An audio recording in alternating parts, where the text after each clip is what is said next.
내 몸을 위한 건강 노하우 닥터하우스에서 전해드릴게요. 안녕하세요, MC 정수입니다. 안녕하세요. 사상체질과 전문의 이희승입니다. 네, 오늘의 주제 알려주시죠. 오늘의 주제는 바로 이겁니다. 이거 가만히 있자. 이게 거북이 아닙니까? 거북이면 오늘 장수를 얘기할 거군요.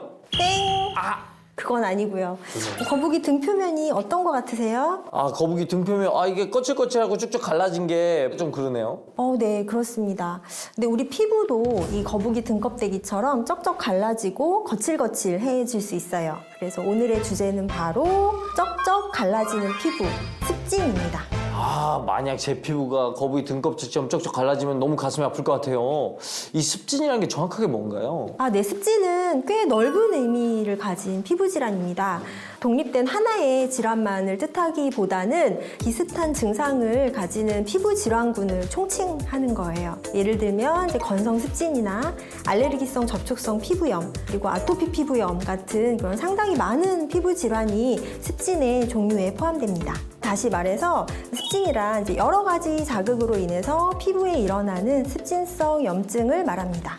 여러 가지 자극이라고 말씀하셨는데 어떤 자극이 원인이에요? 한의학적으로 습진의 원인은 사실 복합적으로 몇몇 개 이상 과정이 서로 겹쳐지면서 나타나는 걸로 보고 있어요. 선천적으로는 체질적인 타고난 소인과 유전적인 영향이 있을 수 있고요. 후천적으로는 우리가 먹는 식습관, 심리적인 스트레스, 그리고 기후나 환경 같은 거의 영향으로 면역력에 불균형이 생기면 나타나게 되거든요. 그 상태에서 치료를 좀 적절하게 하지 못한다거나 치료 시기를 놓치게 되면 만성 습진이 된다고 보는 거죠. 습진은 제가 느끼기에는 가을, 겨울에 더 많은 것 같은데 맞나요?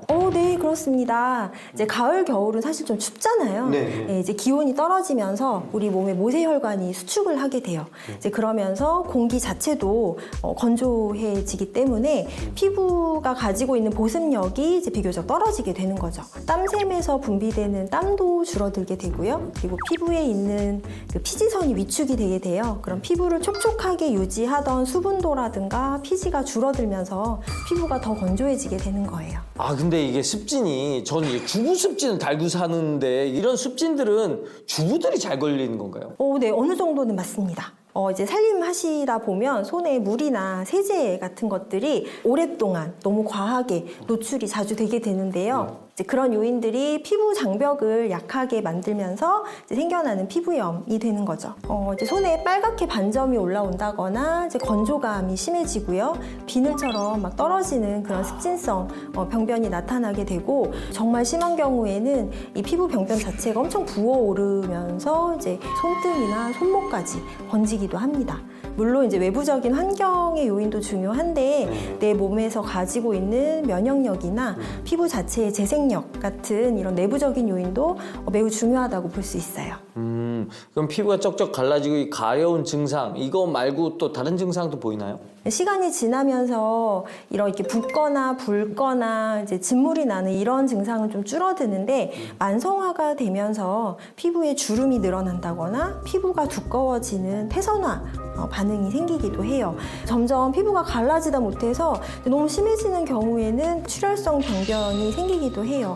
그리고 이게 예쁘게 아물면 괜찮은데 그렇지 못하면 흉터가 남기도 하거든요. 그럼 하루빨리 깨끗하고 안전한 피부를 가져야 될 텐데 습진은 어떤 식으로 치료할 수 있을까요? 한의학적으로는 사실 습진을 치료할 때 단순히 증상을 그냥 일시적으로 눌러놓고 억제를 하는 게 아니라 우리 몸의 내부에 기혈 순환을 좀 좋아지게 만들면서 피부의 면역 체계나 재생 기능 이런 것들을 정상화하는 방향으로 진행을 하게 됩니다. 한약이나 침 같은 대표적인 치료 방법이 있죠.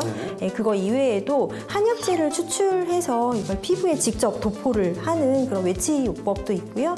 그리고 광선을 이용한 광선 치료 이런 것들을 하면서 다양하고 복합적인 방법으로 습진을 치료할 수 있어요. 치료 방법이 다양한 게 있네요. 그럼 예방법도 좀 알아봤으면 좋겠어요. 습진을 예방할 때 가장 중요한 거는 원인 물질의 노출을 최소화한다거나 생활 습관도 올바르게 교정하는 게 필요합니다. 또 비누나 세제의 경우에는 가능한 한 천연 제품을 사용하시고요. 손을 씻고 난 다음에는 피부 보습제를 좀 꼼꼼하게 발라주시는 것이 좋습니다. 마지막으로는 이제 내부 수분도 중요하니까 매일 2리터 정도의 물을 마셔서 몸속에 수분 균형을 유지하도록 해주세요.